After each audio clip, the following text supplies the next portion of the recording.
A true story of kidnap, blood, and vengeance.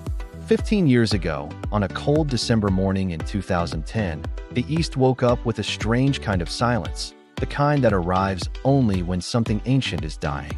But this silence did not come from peace. It came from a hunt for the man whose name had once spread through the southeast like a plague carried by whispers. A man who began as Osisikankwu, a forgotten boy from Agui, and ended as Osisikankwu, the lord of the forest, the shadow in the east, and the horror parents used to threaten stubborn children. Before he became a myth, he became a warning. A slaughtered man in Ogbor Hill, folded like discarded cloth, his son strangled with curtain cords, a bottle of schnapps placed beside the body, as if the killer performed a ritual. No ransom, no call, no demand. Only one word written in blood, Osisikankwu. The name returned days later inside a brown envelope delivered to the Chinese embassy, a severed hand, neatly wrapped. By then, it was already too late. Something had stepped out of the bush, barefoot and unblinking. He built no palace. He needed none. His throne was the forest, his crown the fear of those who dared speak his name only at night.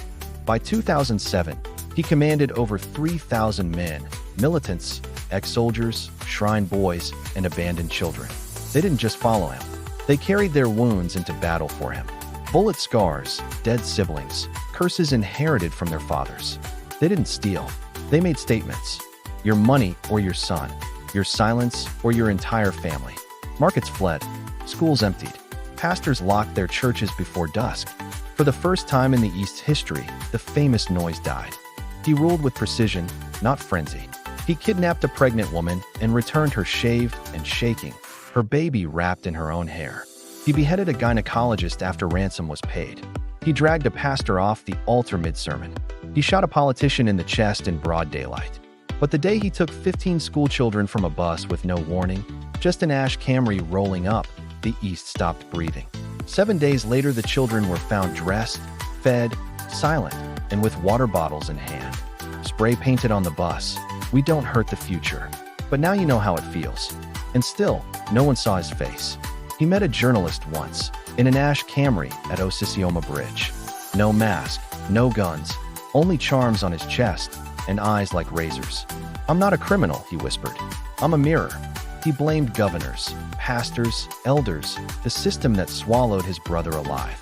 Then he vanished again into Agwadi, a forest so old even hunters left offerings before entering. They said he slept in shrines built on mass graves and bathed in the blood of goats and fear. Soldiers who entered the place came out hearing voices that weren't there. But on December 10th, 2010, the forest finally answered. Over 150 soldiers advanced with drones, armored trucks, RPGs.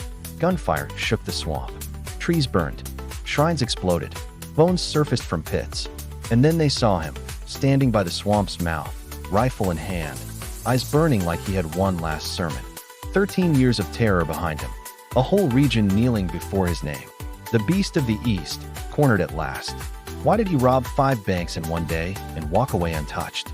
Who fed him police movements? What did he say to the school children that changed them forever? Why did governors fear him more than death? Why did pastors whisper his name as if it were a curse? How many police and soldier bosses did he mention during the gun battle? On that morning as soldiers closed in, what were his final words? Did he drop his rifle? Did he charge into the swamp? Or did he say something that Nigeria buried? Something that never made the headlines? Follow for more.